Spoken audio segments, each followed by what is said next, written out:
দর্শক আসসালামু আলাইকুম। সর্বোচ্চ উইকেট শিকারী হয়েও কেন পার্পল ক্যাপ মাথায় নেই মোস্তাফিজুর রহমানের, সেটাই কিন্তু ঘুরে ফিরে আসছে বারবার।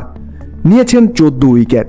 এখন পর্যন্ত আইপিএলের সর্বোচ্চ উইকেট শিকার এটাই, কোনো বলারেই এর বেশি উইকেট পাননি।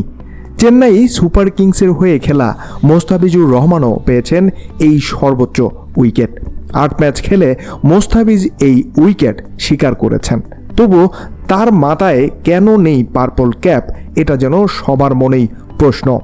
আইপিএলের সর্বোচ্চ উইকেট শিকারী যে ক্যাপ পরে খেলতে নামেন সেটাই হচ্ছে পার্পল ক্যাপ। কারণটা আসলে কি মোস্তাফিজের পক্ষে?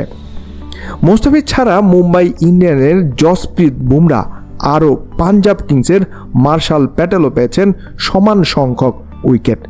বুমরাও হারশালের 14 উইকেট নিতে ম্যাচ খেলেছেন 9টি করে। তবে আইপিএলের বোলারদের পার্পল ক্যাপ জেতার ক্ষেত্রে উইকেট সংখ্যা সমান হলে বিবেচনায় নেওয়া হয় ইকোনমি কার কতটুকু।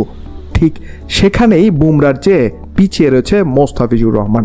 মুম্বাইয়ের বুমরা এখন পর্যন্ত 36 ওভার বল করে দিয়েছেন 239 রান, ওভার প্রতি 6.63 করে। আর মোস্তাফিজ 30.2 ওভারে 296 রান দিয়েছেন, যার ইকোনমি 9.75।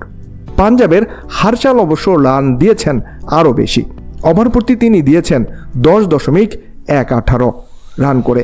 সব মিলিয়ে পার্পল ক্যাপের লড়াইয়ে বুমরা এখন 1 নম্বরে, মোস্তাফিজ রয়েছেন 2 নম্বরে, আর হারশাল 3 নম্বরে রয়েছেন। তবে মোস্তাফিজ অবশ্য পার্পল ক্যাপের লড়াইয়ে শেষ পর্যন্ত থাকতে নাও পারেন।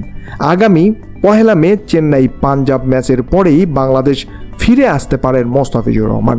তবে 3 মে চট্টগ্রামে শুরু হতে যাবে জিম্বাবুয়ে টি-20 সিরিজ। প্রথম 3 ম্যাচের দলে না থাকলেও শেষ 2 ম্যাচে থাকতে পারেন মোস্তাফিজুর রহমান।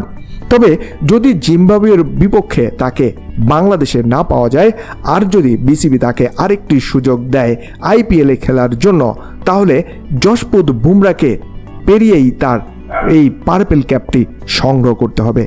দর্শক, এখন দেখা যাক মোস্তাফিজ শেষ পর্যন্ত এই পার্পল ক্যাপটা নিজের করে নিতে পারবেন কিনা।